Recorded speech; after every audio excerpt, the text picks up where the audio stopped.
오늘은 창립 기념주일입니다. 창립 43주년 기념주일이라고 2주간 광고도 드렸는데요. 43년 우리 교회가 달려왔습니다. 43년은 절대 짧은 시간이 아니죠. 실은 전 그만큼 살지도 못했습니다. 우리 중에 미국 생활이 그만큼 안 되신 분들도 많이 계실 거예요. 우리가 미국 땅에 발을 딛기도 전에 이 교회가 이 땅에 세워져서 하나님의 나라와 의를 위해서 역할을 해왔습니다. 그 오랜 시간을 하나님께서 우리 교회를 통해서 역사하신 거죠. 그리고 하나님께서 오늘이란 시간 속에 우리로 오렌지 중앙교회 되게 하셨습니다.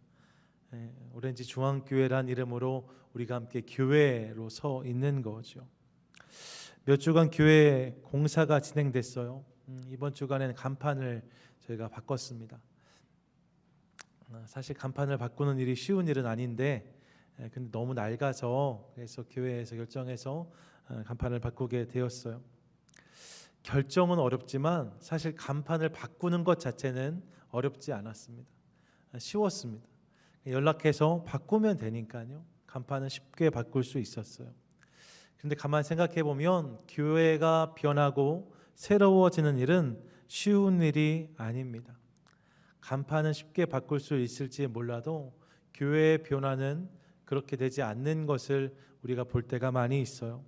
하지만 교회의 머리가 예수 그리스도이시기 때문에 그분이 주인이 되시고 그분이 머리가 되셔서 그분의 마음을 날마다 우리 교회 가운데 부어주시면 결국 주님께서 원하시는 방향을 향해서 우리 날마다 나아가게 될 줄로 믿습니다. 그 하나님을 기대하며 주 안에 함께 지어져가는 거룩한 교회 저와 여러분 우리 모두가 되시기를 주님의 이름으로 축원드립니다. 아멘. 본래 창립 기념주일에는 저희 원로 목사님께 강단을 부탁드려서 목사님께서 말씀을 전해 주셨거든요. 제가 계속 그렇게 하고 싶었고 그게 제 작은 소원인데 지금 상황이 좀 어렵고요. 또 출타도 만만치가 않으셔서 올해는 축도만 섬겨주시기로 하셨어요. 목사님 맨 앞에 앉아 계신데 정말 오랜만에 교회에 오셨거든요. 목사님 반갑습니다. 우리 박수로 한번 같이 환영하겠습니다. 목사님 뵐 때마다 젊어지셔서 너무 좋은 것 같습니다. 감사하고 예배 마치고 목사님 또 제가 보니까 오늘 처음 뵙는 분들도 좀 계신데 예배 끝나고 함께 인사 나누도록 하겠습니다. 목사님께서 그래서 저한테 말씀을 전하라 하셔서 어떤 말씀을 나눌까 생각하다가 지금 빌립보서 강해를 저희가 나누고 있는데요. 빌립보서 역시 교회를 향한 또 교회에 대한 교회를 위한 말씀이기 때문에 이 말씀을 계속 나누면서 이번 주 하나님 마음을 함께 나누면 좋겠다 그런 생각을 해 보았어요. 그래서 오늘 빌립보서 강해를 이어가면서 창립 기념주일 강단으로 함께 말씀을 나누려고 합니다. 빌립보 교회를 향해 보내진 편지 15번째 시간입니다. 바울은 빌립보 교회를 생각할 때마다 감사하다는 고백으로 이 편지를 시작했습니다.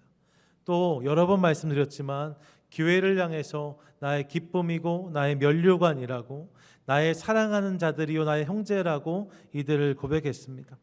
예, 바울에게 빌립보 교회가 그런 교회였답니다. 그런 고백만 들으면 빌립보 교회는 정말로 이 땅에 있는 천국 같은 공동체였겠구나 우리가 생각해 볼 수 있어요. 하지만 우리가 이미 살핀 내용들을 기억해 보시면 그들의 현실이 그렇지 못했다는 것을 우리는 이미 알고 있습니다. 교회 안에 갈등도 있었대요. 항상 기뻐하라고 권면해야 할 만큼 기뻐하기 어려운 상황을 나고 있었답니다. 모든 사람에게 관용을 알게 하라 지난주에 말씀드렸는데 이 말씀을 통해서도 저들이 그 당시 시대 속에서 세상의 약자로 관용의 주체가 되기보다는 관용의 대상이 되기가 쉬운 저들의 삶의 자리가 있었음을 우리가 살폈습니다. 예, 그런 그들의 연약함과 부족함이 있었대요. 빌립보 교회의 말입니다. 이런 현실 속에서 그렇기에 그들에게 생겨나는 당연한 감정, 당연한 반응이 무엇이었을까? 그것은 염려와 걱정이었을 거예요. 교회가 처음 세워질 때 교회를 위해 헌신했던 또 복음을 위해 사명을 감당했던 바울이 감옥에 들어갔습니다. 그를 도우라고 파송했던 에바브로디도도 로마에 도착한 다음에 병을 얻어 사경을 헤매고 있다는 소식이 교회에 전달되었습니다. 로마의 박해가 이제 막 로마가 다스리는 저녁에 임할 찰나에 지금 저들이 서 있습니다. 이런 어려운 상황들이 그들의 주변을 겹겹이 싸고 있었다는 거죠. 자연스레 그들에게 걱정이 찾아왔을 거예요. 염려가 있었을 것입니다. 모일 때마다 뭔가 분위기가 이전 같지 않아요. 무거운 마음이 있는 거죠. 누구도 쉽게 이런저런 이야기를 꺼내지 못했을 것입니다. 그게 빌립보 교회의 상황이었어요. 그런 교회를 향해서 오늘 바울은 4장 6절과 7절을 시작하면서 이렇게 말씀을 시작해요. 아무것도 염려하지 말고, 아무것도 염려하지 말고. 염려하지 말라는 거죠. 염려가 다른 말로 걱정이잖아요. 걱정하지 말라는 거예요. 바울의 이런 권면은 우리로 하여금 빌립보 교회 안에 염려할 거리, 걱정할 이유가 많이 있었음을 알게 합니다. 빌립보 교회 안에 염려와 걱정의 거리들이 얼마든지 있었다는 거예요. 생각해 보면 사실 걱정과 염려는 빌립보 교회만의 문제가 아닙니다. 인생을 들여다보면 이 땅의 모든 인생, 교회를 들여다보면 이 땅의 모든 교회 안에는 염려와 걱정의 거리들이 있습니다. 예수님도 그래서 당신의 백성들에게 주신 산상수훈, 하나님의 백성들을 향하여서 이 땅을 살 때 이렇게 살아라 말씀하셨던 마태복음 5장부터 7장까지 이어지는 산상수훈 말씀을 들여다보면 그 안에 염려하지 말라는 말씀을 수차례나 하고 계신 것을 우리가 확인합니다. 염려하지 말라고 하세요. 6장 25절에 보니까 그러므로 내가 너희에게 이르노니 목숨을 위하여 무엇을 먹을까 마실까 몸을 위하여 무엇을 입을까 염려하지 말라고 하십니다. 27절에 너희 중에 누가 염려함으로 그 키를 한 자라도 더할 수 있느냐고 물으세요. 6장 28절에 또 너희가 어찌 의복을 위하여 염려하느냐 말씀하시고 31절에서도 34절에서도 계속해서 염려하지 말란 말씀을 이어가고 계십니다. 하나님의 백성들이 이 땅에 살 동안에 명심해야 되는 것 중에 하나가 염려하지 말라는 말씀이라는 거예요. 그만큼 인생에 있어서 염려는, 걱정은 누구나 경험하는 문제이고 현실이라는 사실을 깨닫습니다. 걱정과 염려에서 스스로 완전히 자유할 수 있는 사람은 없어요.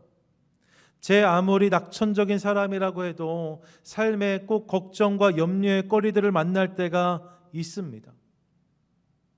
모든 인생에게 마찬가지예요. 그래서 이 문제가 모든 인생이 경험하는 문제이기 때문에 성경만이 아니라 세상에서도 염려하지 말라는 이야기를 우리는 곧장 듣습니다. 염려에 대한 연구 다 들어보셨을 거예요. 우리가 하는 염려 중에 상당 부분은 일어나지 않을 일이고 또 상당 부분은 이미 지나간 일이고 또 상당 부분은 염려해도 소용이 없는 일이라서 실제로 우리가 염려해서 그 염려가 역할할 수 있는 것은 몇 %가 되지 않는다, 뭐 이런 이야기 다 들어보셨잖아요. 그런 이야기예요. 그런데 여러분, 그런 이야기를 아무리 들어도 사실 염려가 멈춰지지 않아요. 벌어지지 않을 일이다, 지나간 일이다는 이야기를 듣는다고 여러분 염려가 좀 줄어드셨습니까? 그렇게 안 되잖아요. 자꾸 걱정이 되고 자꾸 염려가 찾아오는 것이 우리의 모습이라는 거예요. 이것이 하도 잘 안 되니까 현대 뇌과학자들은 염려를 세포의 문제에서 찾아보려고 해요. 그래서 가만히 보니까요, 스트레스를 받거나 어려운 상황에 놓여지면 유달리 활성화되는 세포가 있더라는 거예요. 이 세포를 염려세포라고 해요. 그래서 쥐를 가지고 연구를 하는데 쥐에게 그런 상황을 주니까 쥐의 뇌 가운데 특별히 활성화되는 세포들이 있었다는 거죠. 염려세포. 그래서 그 세포를 인위적으로 제거했어요. 그랬더니 쥐가 용감해지더라는 거예요. 걱정 근심이 없는 쥐. 그런 일들이 있었다는 거죠. 예, 이렇게까지 답을 찾으려고 합니다. 그런데 여러분, 정말로 염려 세포를 다 없애면 염려가 사라질까? 전 그렇게 생각하지 않습니다. 그렇게 될 문제가 아니에요. 인간적으로 생각하면 나면서부터 인생에는 염려가 시작되어지고 마지막 순간까지 걱정은 우리와 함께 가는 것을 부인할 수 없습니다. 염려와 걱정이 늘 나와 붙어 있는 것처럼 느껴질 수밖에 없는 것이 인생의 모습이라는 거죠. 세상에서 답을 찾을 수가 없어요. 그렇다면 어떻게 이 염려와 걱정의 문제를 해결할 수 있을까? 오늘 성경을 보시면 오늘 성경에서 주님은 우리에게 염려하지 말라고 말씀하시면서 이를 위해 세 가지를 도전하세요. 성경이 이것을 우리에게 말씀하고 있는 거죠. 여러분, 이것을 마음에 새기고 기억하는 것을 통해서 염려에서 자유해지는 복된 성도들이 다 되실 수 있기를 축복합니다. 아멘. 그럼 그 세 가지가 어떤 것일까? 오늘 잘 기억하셔야 돼요. 첫 번째, 성경은요, 염려를 기도로 바꿀 때 우리는 염려에서 자유해질 수 있다고 말씀해요. 한번 따라 하시죠. 염려를 기도로 바꾸라. 염려를 기도로 바꾸라. 6절이에요. 6절 상반절 함께 읽겠습니다. 시작. 아무것도 염려하지 말고 다만 모든 일에 기도와 간구로. 영어 성경으로 보니까요, Do not be anxious about anything, but in everything by prayer and petition 이라고 되어 있어요. 염려할 일은 not anything, 그러니까 nothing 이라는 거예요. 그리고 기도할 것은 everything 이라고 말씀해요. 염려할 것이 nothing, 없대요. 사실 그렇지 않잖아요. 사실 everything, 우리 삶에 있는 모든 것은 다 염려할 거리였어요. 그런데 그것이 다 기도 제목이 되니까, 그것이 다 기도로 바뀌니까 염려는 nothing이 되고 everything은 기도의 제목이 되었다는 고백인 거죠. 여러분, 염려하지 말고 기도하는 우리 될 수 있기를 원합니다. 기도하기 시작할 때 염려의 거리는 기도의 제목으로 바뀌게 되는 것을 믿으시기 바라요. 어제 시편 27편에서 만났던 다윗의 모습이 그런 것이 아닙니까? 다윗도 하나님을 알고 그분을 잘 믿었어요. 다윗이 어떤 믿음의 거인인지 우리가 잘 알아요. 실제로 시편 27편의 1절부터 6절까지 다윗은 내가 아는 하나님을 선포하고 있어요. 7절부터 12절까지의 본문을 보시면 그 본문 속에서 다윗의 기도가 소개되는데 그 안에 느껴지는 다윗의 마음은 그렇지가 않아요. 두려워요. 외로워요. 겁이 나요. 공포스러워요. 답답함이 있어요. 그런 마음이 느껴져요. 염려, 걱정, 근심이 다윗 마음에도 차오르고 있는 것을 확인하는 거죠. 여러분, 그런 마음이 있었대요. 그런데 그렇다고 다윗이 그런 걱정과 근심에 함몰된 인생을 사는가? 그렇지 않습니다. 왜요? 그가 기도했기 때문이에요. 다윗은 그 모든 상황과 마음을 가지고 주님께 나아가 그 마음을 쏟아내며 기도하기 시작합니다. 하나님, 어렵습니다. 도와주십시오. 하나님, 공고합니다. 채워주십시오. 하나님, 내 삶 가운데 힘들고 어려운 일들이 많이 있는데, 대적들이 있고 군대가 나에게 찾아오는데 나를 지켜주십시오 고백하고 있는 다윗을 봅니다. 그 기도를 통해서 감정을 넘어 확신으로 나아가는 다윗의 모습을 만났어요. 예, 걱정과 염려는 기도를 통해서 넘어설 수 있다는 거죠. 기도하면 가장 많이 회자되는 사람 중 하나가 조지 뮬러입니다.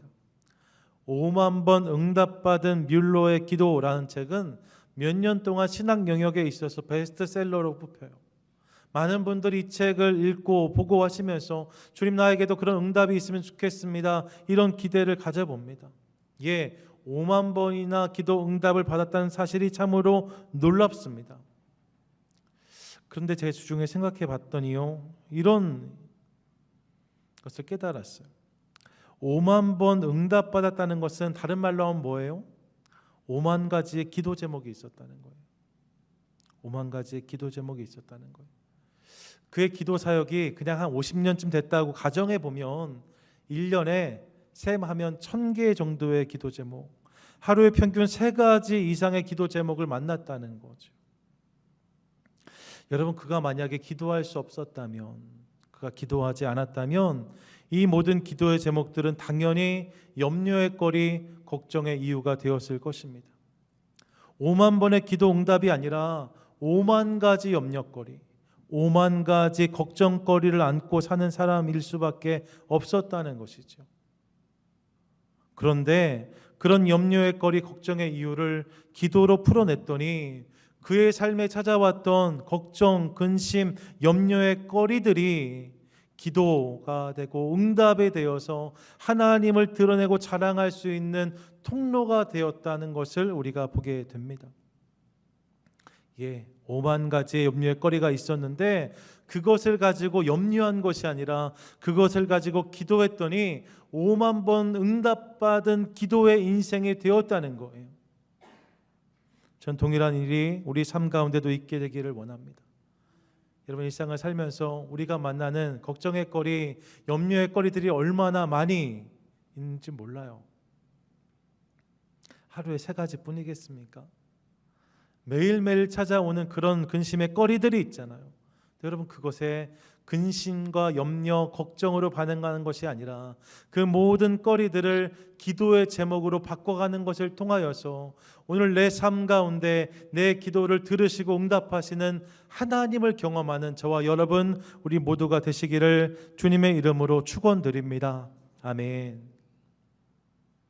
성경이 말씀하는 염려를 초월하는 두 번째 방법, 그것은요, 불평을 감사로 바꾸라예요. 따라하시죠. 불평을 감사로 바꾸라. 불평을 감사로 바꾸라. 6절 말씀 다시 한번 읽어볼게요. 함께 읽겠습니다. 아무것도 염려하지 말고 다만 모든 일에 기도와 간구로 너희 구할 것을 감사함으로 하나님께 아뢰라. 아멘. 여러분, 염려를 넘어 기도를 시작하는데 그 기도를 어디에 담는가? 감사에 담으라고 성경은 말씀하고 있어요. 감사가 터져 나올 때, 염려하고 걱정할 인생이었는데 그 인생 가운데 감사가 고백되기 시작할 때에 그 모든 염려와 걱정은 물러가게 된다는 거예요. 늘 근심하고 염려하고 걱정하는 사람의 특징 중 하나, 그것은요, 감사가 없다는 거예요. 저는 한숨과 감사가 함께 나오는 일을 잘 보지 못했습니다. 한숨을 많이 쉬는 분이 감사도 많이 하더라, 이런 이야기 듣지 못했습니다. 여러분, 염려와 걱정에 사로잡히면 감사는 점점 사라질 수밖에 없어요. 그러면서 불평의 싹이 올라오죠. 푸념의 줄기가 뻗어나가죠. 결국 부정이란 열매가 맺히게 되는 것을 확인합니다. 감사하지 않으면 근심과 염려를 벗을 길이 없어요. 강원도에서 목회하셨던 목사님의 이야기인데, 그 교회 한 권사님이 계셨다는 거예요. 교회도 열심히 나오시고 매사 열심히 하셨는데 한 가지 아쉬움, 그 권사님이 좀 부정적이셨다는 거죠. 항상 걱정하고 항상 근심하고 항상 염려가 가득해요. 그래서 그분의 말은 약간은 늘 불평이고 약간은 늘 푸념이고 약간은 좀 실망에 차 있는 그런 모습이 있었다는 거죠. 목사님이 이게 참 아쉬우셨어요. 그러던 중 어느 해에 이 권사님 댁이 감자 농사를 지으셨는데 그의 계약이 잘 돼서 권사님 밭에서 나온 감자가 다 팔리게 되었다는 거예요. 이 농사를 지어도 직접 유통할 수가 없으니까 유통업자들이 이걸 다 수매해 줘야 되는데 매해 그게 잘 되지 않아 조금씩은 감자가 남았고, 감자가 공산품이 아니니까요, 몇 년씩 재워놓을 수 있는 게 아니잖아요. 늘 그게 좀 아쉬움이었는데 그 해는 좋은 업자를 만나서 감자를 다 처분할 수 있게 된 거죠. 감자가 다 팔리게 되었어요. 마침 감자도 풍년이라 큰 돈을 벌 수 있는 상황이 되었습니다.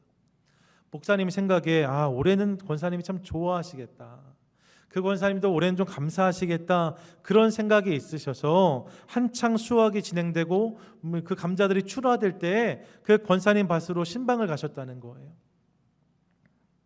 신방을 가는 목사님은 신이 났는데 막상 가봤더니 권사님 표정이 별로 안 좋으셨다는 거죠. 또 표정이 안 좋아요. 목사님이, 권사님, 올해 감자 다 팔렸다면서요. 하나도 남김없이 다 파셨다는 이야기 들었는데 이렇게 좋은 일이 또 어디 있어요. 감자가 다 팔렸으니까 기쁘지 않으세요? 그렇게 했더니 권사님이 안 좋은 표정으로 이렇게 답하셨다는 거죠. 사실 매해 감자가 좀 남았죠. 그런데 그렇게 해서 상처가 난 감자로 그동안 돼지를 먹였는데, 집에 돼지를 좀 치셨나 봐요. 돼지를 먹였는데 올해는 그 돼지 먹일 감자가 남지 않아서 그게 걱정이라고 말씀하시더라는 거예요.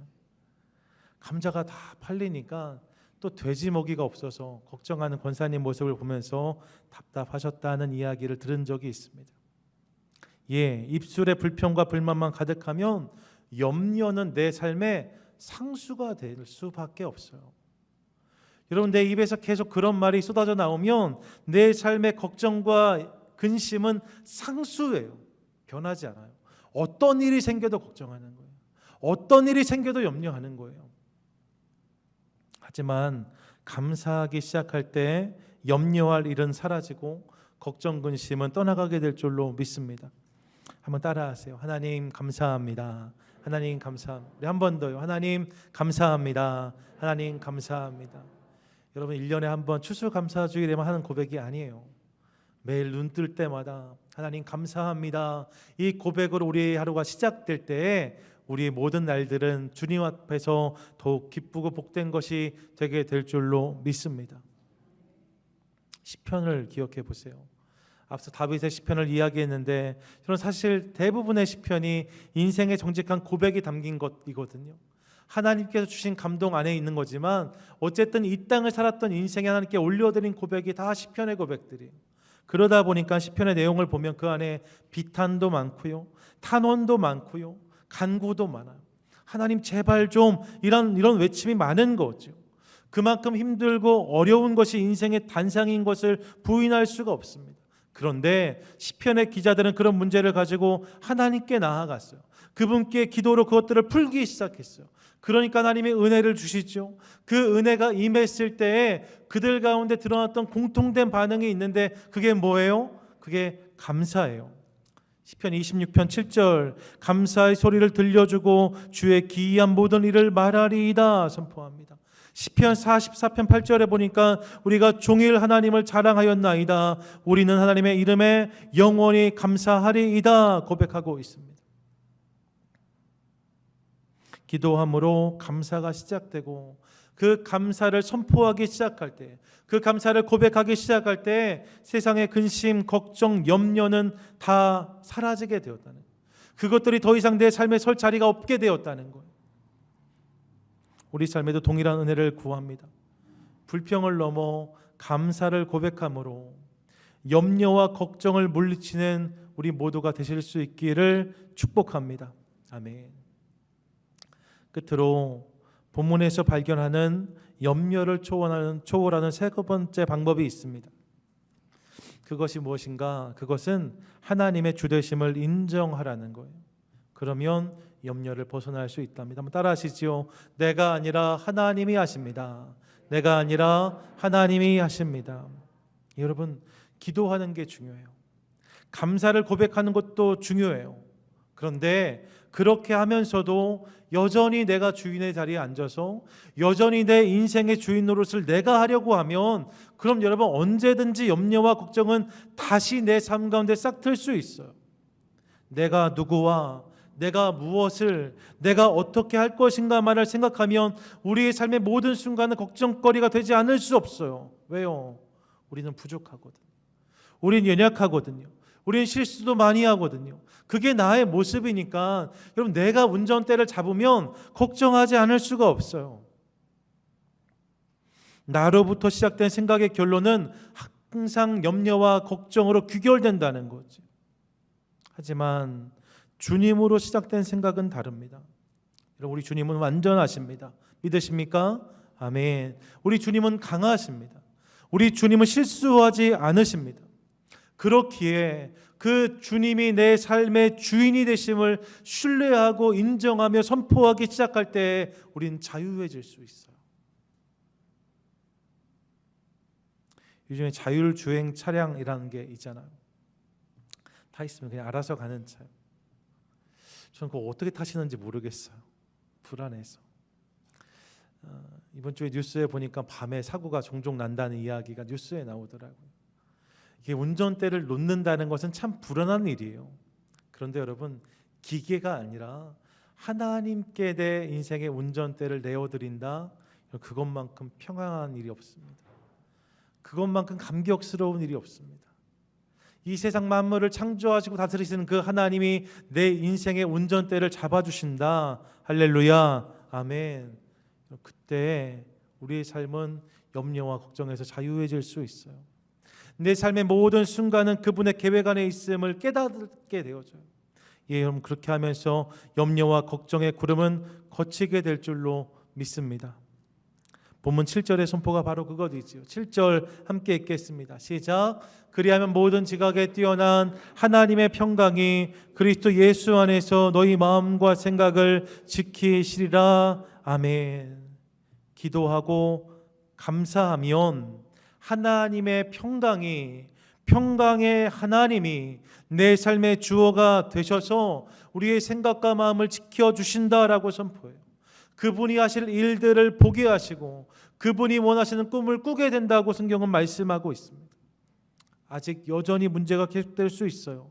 하지만 그분이 주는 마음과 그분이 주는 생각으로 내 삶이 채워지기 시작하면서 그것까지도 주님의 계획 안에 담겨 있음을 깨닫게 되고 그러면서 염려를 넘어서게 된다는 거죠.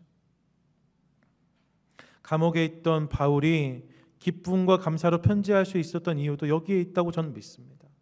빌립보서를 관통하는 중요한 단어 중 하나가 뭐냐? 기쁨 중요하죠. 근데 그것보다 더 중요한 단어가 주 안에서예요. 주 안에서. 감옥에 있지만 그가 감사할 수 있었던 이유, 감옥에 있지만 그가 기뻐할 수 있었던 가장 중요한 이유가 어디에 있습니까? 주 안에서예요. 삶에서 보여지는 상황과 현실은 그렇지 않을 수 있지만 그 모든 것까지도 주 안에 있는 것을 그가 깨닫기 시작할 때, 고백하기 시작할 때, 인정하기 시작할 때 그 모든 곳에서 염려와 걱정이 아니라 감사와 찬양을 터뜨릴 수 있었다는 거죠. 그래서 그는 끊임없이 고백해요. 주 안에서, 주 안에서. 이런 이 고백이 저와 여러분 우리 모두의 삶에 동일하게 있게 되기를 소망합니다. 한번 따라하세요. 그것도 주님이 아십니다. 그것도 주님이 아십니다. 거기에도 주님이 계십니다. 거기에도 주님이 계십니다. 그때에도 주님은 일하십니다. 그때에도 주님은 일하십니다. 믿으십니까? 아멘. 여러분, 그것도 주님이 아세요. 거기에도 주님이 계세요. 그때에도 주님은 일하신대요. 그러면 불안할 이유가 없어요. 내가 그분 안에 있으면, 그분이 내 삶을 붙들고 계시면 되는 거죠. 이 고백을 통하여서 하나님을 누리는 저와 여러분 우리 모두가 되시기를 축복합니다. 아멘. 사랑하는 여러분, 걱정, 근심, 염려 어찌 생각하면 세상에서 이건 특별한 일이 아니라 그냥 일상이에요. 당연한 일이에요. 그냥 밀려오는 파도와 같은 거예요. 하지만 염려를 기도로 바꿀 때, 불평을 감사로 바꿀 때, 내가 아닌 하나님을 주어로 신뢰하며 고백할 때 이를 극복할 수 있다고 주님은 말씀하세요. 그 은혜가 우리 삶 가운데 흐르게 되기를 원합니다. 어떻게 이 일을 확신할 수 있는가? 이런 저는 우리 교회가 그 증거라고 믿습니다. 장기 기념주의를 준비하면서 교회 연역을 보았는데 교회 연역의 첫 번째 줄이 이렇게 시작되어져요. 1979년 2월 11일 7가족으로 12211 마그놀리아 스트리트 가든그로브에 소재하고 있는 프렌즈 처치에서 허경삼 목사님을 담임 목사로 창립 예배를 드리다로 시작합니다. 이 교회가 어디 있는지 아세요? 이 교회가 마그놀리아 길하고 체프먼 길 거기에 있어요. 지금도 있어요. 거기에서 너무 작게 시작된 교회가 우리 교회입니다. 그리고 이후로 1989년 6월에 지금의 이 예배처소를 마련할 때까지 거의 10년이라는 시간 속에 장로님도 기도하셨는데 10번 가까이 이런 끊임없이 예배 장소를 옮겨야 됐어요. 1, 2년에 한 번씩, 어떨 때는 몇 개월 드리고 또 다른 곳으로, 때론 공원에 가서 예배하면서 그런 일들이 우리에게 있었습니다. 여러분 왜 걱정되지 않았겠어요? 예배 장소를 새롭게 찾으려고 할 때마다 왜 교회 안에 염려가 없었겠어요? 또 43년이라는 역사가 짧은 것이 아니잖아요. 이 교회 역사 속에 크고 작은 일들이 있었을 수 있습니다. 우리가 기대하고 우리가 소망하는 것보다 그렇지 않은 일들도 분명히 있었을 거예요. 때로는 어떤 문제들이 우리를 많이 힘들게 했을지도 모릅니다. 그런데 여러분, 교회의 머리가 주님이시니까, 교회의 주인이 하나님이시니까 그 하나님께서 그런 우리 교회를 붙드셔서 오늘 여기까지 우리를 세워주셨어요. 염려를 기도로 바꾸고 하나님이 하실 일들을 소망하는 이들을 통해서 우리 하나님이 우리를 여기까지 인도하신 거죠. 할렐루야, 아멘. 그런 우리 교회를 바라보면서 하나님이 43년 동안 우리 교회를 이렇게 인도해 주셨는데, 그 하나님이 나의 인생도 우리의 인생도 그렇게 인도하시기를 원한다. 이 소망, 이 기도가 우리 안에 자리하게 되기를 원합니다. 여러분, 우리는 자꾸 연약할 수 있어요. 하지만 주님이 붙잡으시면 그분께서 놀라운 일들을 이루어 주실 줄로 믿습니다. 그 하나님을 신뢰하고 바라보는 것을 통하여서 염려와 걱정을 뒤로하고 그분께 기도하고 감사하고 그분을 바라보는 것을 통하여서 그분이 오늘 이루시는 놀라운 역사를 경험하는 인생, 또 교회, 저와 여러분 우리 모두가 되시기를 주님의 이름으로 간절히 축원드립니다. 아멘.